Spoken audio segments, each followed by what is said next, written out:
I come from two wrong genes who met at the same time. From one nail-biting conviction, one wrong chromosome. Yeah, I am not compliant. I am not compliant. I am not compliant.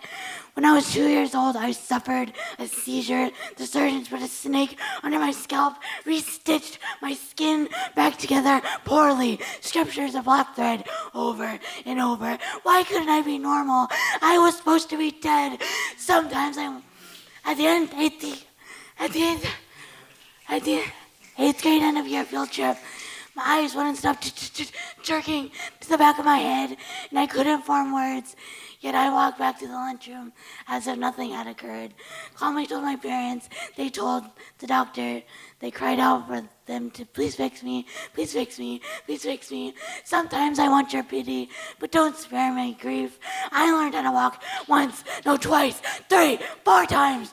There were nights where I had to tell the nurses that the pain was getting real bad again. They held me up to walk, and I passed by that same sign, the one that I worked so hard to beat, the cancer, but not actually cancer, grouped under, but excluded. When my legs failed me, I didn't meet the criteria to garner full understanding. I am from the ICU that you never hear about, and inside, I was reading a letter from the kid staying in the unit next to me. He said he was glad to have a neighbor. Now he told me no one knew how long he was going to live, how I'd be out soon.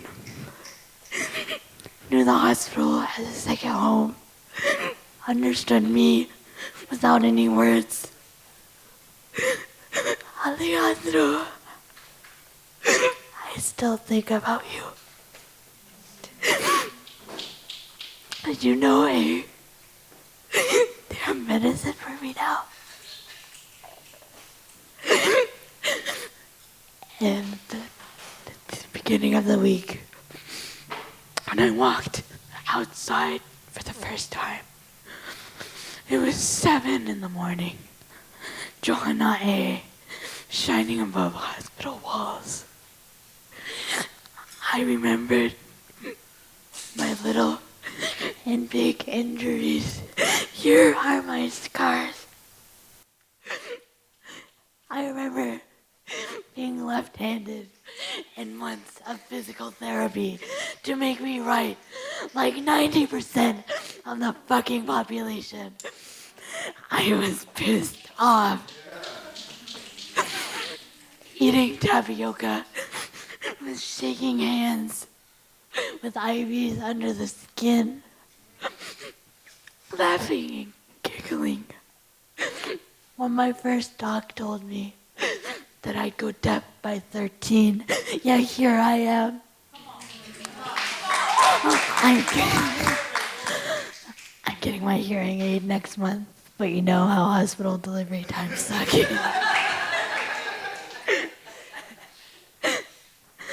Finding out hospital food is just as delicious as I remembered. I'm from an ICU you never hear about, in a hospital that you will never set foot in.